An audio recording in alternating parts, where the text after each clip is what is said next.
So, Alicia, yes. your character Kendall has obviously been through a lot of things. She has.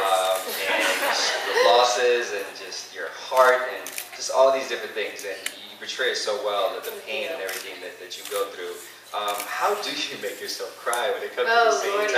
What is it? What is it? What's going on in Alicia's head? Oh, goodness, you guys. Wouldn't you cry if you had Kendall's life? Well, no, I take that back. She has some great things about her life, obviously. Her children, her men.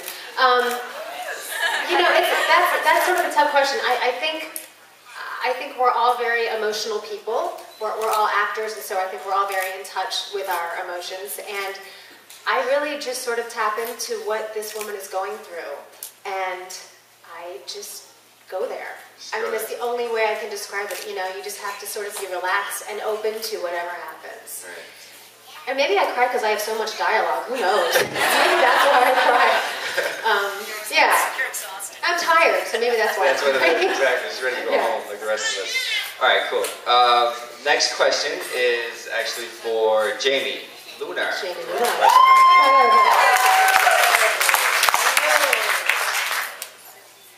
So, Jamie, if you were not an actress, what would you be doing for a living? What would Jamie do for a living? For a living. For a living. There's a wide range of things, I'm sure. Fascinating question. I'm a little thrown by that. It didn't come from JR, just so you know. Or, really? Yeah, just wrote it. What would I be doing for a living? Well, one of the other things that I did for quite some time was cooking. I love it. I absolutely love cooking. I do a lot of baking. I actually started my own little candy company at one point. So that was, yes, making chocolates. I make chocolates. You know my chocolates, my little peanut butter spread? Well, they'll be coming your way, Jill, very soon. Yeah, I saw the movie Chocolat, and where she was healing people through chocolate, and I thought, what a beautiful vocation to actually sit down and talk with people and figure out what's going on and give them just the perfect chocolate to make them feel really good. So that sounds like a good job. That sounds like a good job, actually. So you actually answered it very well. Right. Want some chocolate now? And the chocolate will be, well, it depends on what you need in the moment. Okay. Good. Next is for Sarah. So you pass it down. So, Sarah, when you are not in Pine Valley and, you know, looking at your script and doing what you got to do, and you're at home, do you have a favorite TV show that you like to watch? Is there something you like to tune into? Yeah, I'm a huge TV fan. I actually like to watch a lot of really good TV. There's so much good scripted television out there right now, like on cable. So, yeah, Mad Men is my favorite. Mad Men? Mad Men. Does anybody watch Mad Men? Oh my God, it's the most amazing writing on television. I'm going to start a campaign with Matthew Weiner, the creator, and get on his next show. Cool. All right. Where's Natalie? Where's Natalie? Natalie, right there. Okay, Natalie. What scene on All My Children or any other job has made you nervous to take? Has there been a scene? Has there ever been a scene on All My Children or any other job that's made you nervous to take? Oh, definitely my very first day. I was horrified. I remember walking on set and I was doing a scene with Melissa Claire Egan, and they were like, all right, yeah, she's amazing. She's like this little firecracker, and you can hardly get a word in, and I was like, all right, I can do this. I walk up, and you know, she's so quick with her dialogue, and they wanted me to be like fighting with her, and how could you fight with Melissa Claire Egan? She's absolutely amazing, and that was horrifying. And then my next scene was with Jacob, and he kept on saying Colby, Colby, Colby, because they wanted the fans to know that I was the new Colby. And that was also horrifying, just the first. And then I had a scene with you, and that was also horrifying. She's this tall, beautiful woman, and I'm staring opposite her, and she did these serious, yeah, I was looking opposite her chest area. And that was awesome. It was just the first day. It was just horrifying. Everything about it was horrifying. All right, next question. Actually, we'll keep it right there. Trey, who plays Mookie, who maybe a lot of people don't like because the way he grabs Maya and everything.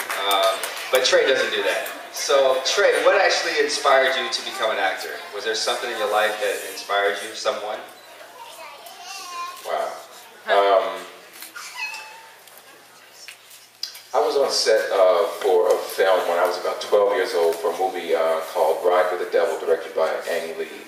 And my aunt's friend was a PA there. He allowed me to come, and I got a chance to speak with Skeet Ulrich, Jewel, and I had a really interesting conversation with Mr. Jeffrey Wright. And I'm just interested in everybody dressed up and in front of the cameras and having a good time, eating lobster. They had lobster on the set. And let everybody eat, even the extras. And he said to me, what are you doing here? I said, well, I'm watching you guys. I think I want to be an actor.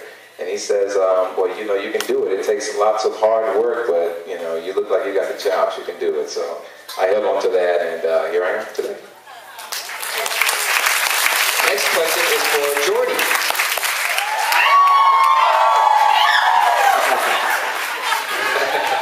So, Jordy, what was the first point in your acting career where you realized you had fans, and what was that like?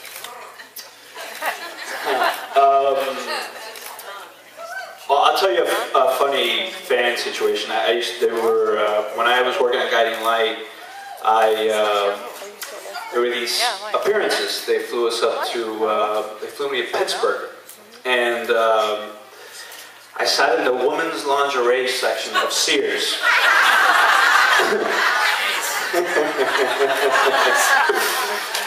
And they had a poster of my headshot and whatever, and a bunch of pictures, no signing, whatever. And the line for me, just me, was outside the Sears. And they had to walk me into the Sears with security. And it was a 2-hour appearance, and it was great. Everybody was really nice, and I didn't get to finish autographing all the pictures for the fans.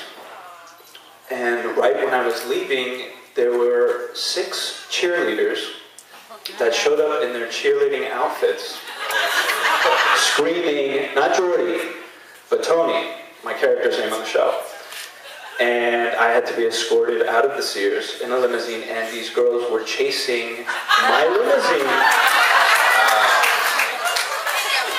And they thought Justin Bieber started that trend. They thought Justin Bieber started that trend. It was a Bieber moment. It was a Bieber moment. And they were screaming outside their car window, Tony, stay in Pittsburgh. And, I just had to get back in the car. I don't want anybody's head getting chopped off by another car. But that was probably the most interesting fan experience I've ever had. I don't really remember anything else other than that. Yeah. All right, next. That's much different from my Sears experience, because when I was Sears, they said to me, they were like, everybody walked by and said, who are you? What are you doing here? Aisle 7, Jacob. I signed 2 autographs. All right, next question is actually for Stephanie.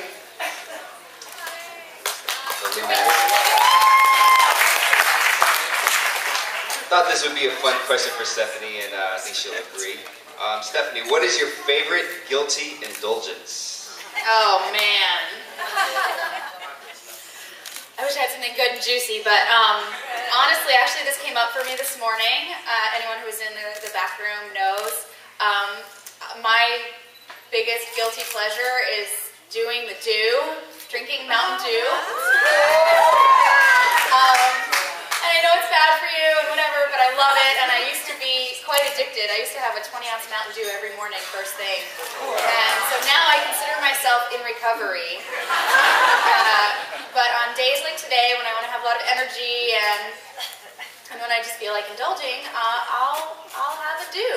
And you might not get me to shut up later because I've had dew and coffee. So good luck to you. Nice. Let me see. We are going to go to, actually Christina. Now we're going to go to Christina. Christina way in the back.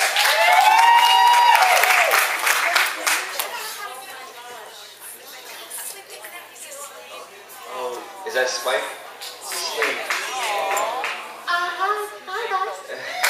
Oh, I think I woke him up. It's sneezing. Hi. Yes. Hi. All right, Hi, cool. nice to see you. So you play Bianca, I do. Yes. which is, again, a very important character, especially what's going on now in different cities and states and things like that. So the question for you is, what is it like when in a same-sex relationship, and what has the feed like been for you? I love every second of it, and I love it. Somebody love her. Yes, I love it. I've actually, I've had such an amazing time playing the role, but more importantly, it's really the fans that have made it kind of the most amazing acting experience I've had, because the amount of support you guys have for the gay community is ridiculous. It's ridiculous. And I owe a lot of my success with the role to you guys, because you opened up your arms and let me in, and I think we're doing our part to change things a bit by bit by bit, and you guys are a big part of it, so I'm very proud. Cool. Lindsay gets the next question. Isn't that super cute right there? We love all the kids. So Lindsay, what has it been like for you to work with Michael Knight and Ricky Hall? How has that been for you? I've been blessed. I mean, I'm honestly just the whole cast coming in, something that's already been established. I mean, imagine how closely knit these people have been, working together for years and years and years, and then moving across the country to continue the show for you guys. So I was kind of, I have no, yeah, exactly. Can you imagine relocating your entire life? That's impressive. So I didn't know what to expect when I joined, but they're amazing. I mean, everybody. They're loving, they're wonderful, they're supportive. And then on top of it, I got to start off with Ricky and Jordy. It's been amazing. Jordy and I have so many things in common that we always joke about how we really are brother and sister. And I love Ricky. He's so talented. He's always got something going on. He's quite an interesting human being. And he's always buzzing around. And Michael's been fabulous too. He's another, I mean, everyone is so talented and so unique, and he's another one where you like do a scene and you don't really need to memorize your lines because you don't know what's going to come out. You just kind of have to have an idea of what the scene's about, and then you just kind of just say something that matches what he's just said to you, and then pray it actually makes sense. So I've been lucky. So, and there's going to be another person involved, I think, that you guys are, it's unexpected toward the end. So, just keep watching. All right, cool. Lee, we're actually going to get Lee a question right now. So,